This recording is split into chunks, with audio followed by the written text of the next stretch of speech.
Sebelumnya kan kita sudah melakukan sebuah action. Melakukan sebuah action menggunakan type untuk mengetik dan kita mengambil atribut placeholder. Nah, di sini aku ingin sharing tips lagi ya. Jadi, kalau misalkan kita inspect terlebih dahulu seperti ini, kemudian kita arahkan. Di sini teman-teman bisa mengkombinasikan antara input dan juga placeholder selama dia match gitu ya. Jadi, di sini kita tambahkan input seperti ini. Dan kalau misalkan kita lihat di sini dia akan mengetik juga. Oke, karena dia input kemudian placeholder. Ingat jangan pakai spasi. Oke, jangan pakai spasi. Kenapa?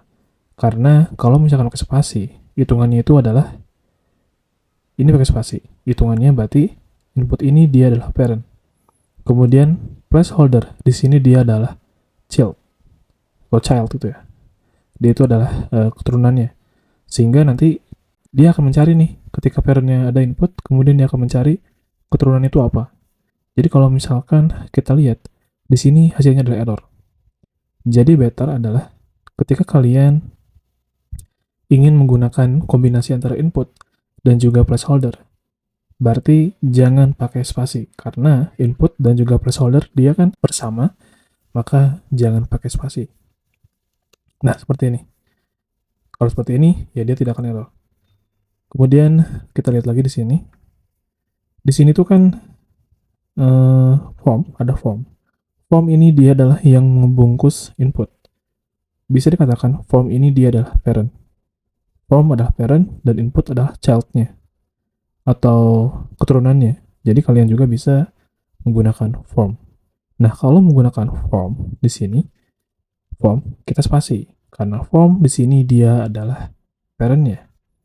Jadi gak ada error dan kita bisa mengetik.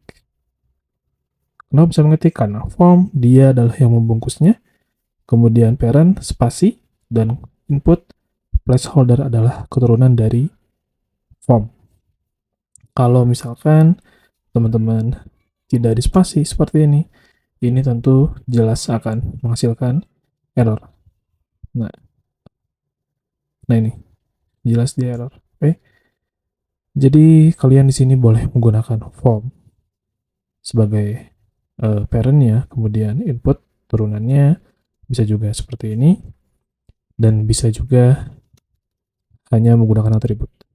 Itu tergantung teman-teman ingin menggunakan penangkapan elemen seperti apa. Oke. Tapi di sini aku tambahin input ya sebagai tips yang di tutorial sebelumnya. Dan di sini aku ingin membahas ketika kalian mengetik, di sini kalian bisa mengclearkan.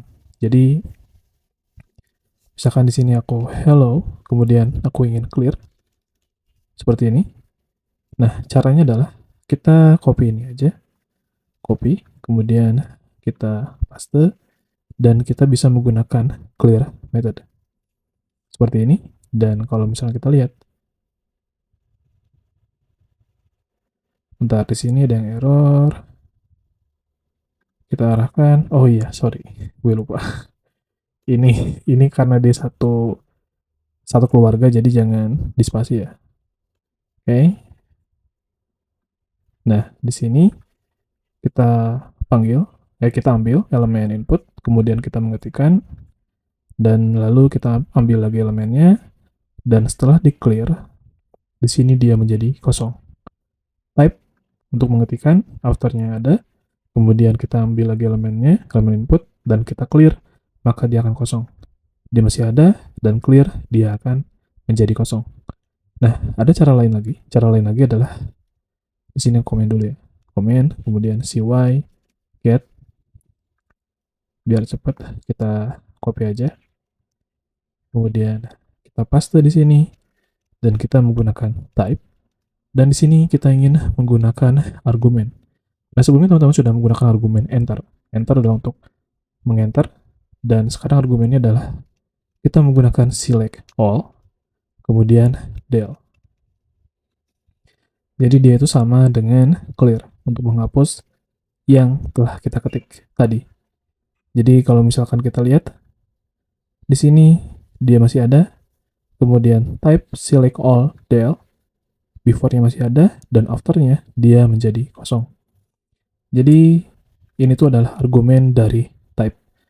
Kalian ingin menggunakan select all tanpa spasi, boleh, dan ketika kalian menggunakan spasi pun dia sama aja gitu ya, nggak ada pengaruhnya seperti ini, dan dia masih sama gitu ya, masih bekerja.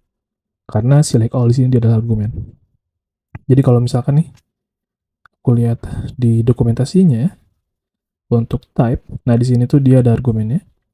Argumen untuk type ada del, ada big spec, ada enter yang sudah kemarin kita sudah coba gitu ya untuk mengetikkan kemudian enter. Nah teman-teman bisa melihat di dokumen Cypress. Oke, mungkin itu aja ya teman-teman untuk tips kali ini. Dan di sini aku menggunakan difference type sama dengan Cypress, yang mana dia itu adalah ketika kalian mengetikkan gitu ya, mengetikkan CY get seperti ini, dia ada listnya. Kemudian kalau misalkan kalian mengetikkan CY, di sini ada banyak gitu ya untuk komen-komennya. Jadi untuk autocomplete kalian bisa mengetikkan reference type Cypress. Oke, mungkin itu aja teman-teman. Thank you dan semoga bermanfaat. Bye.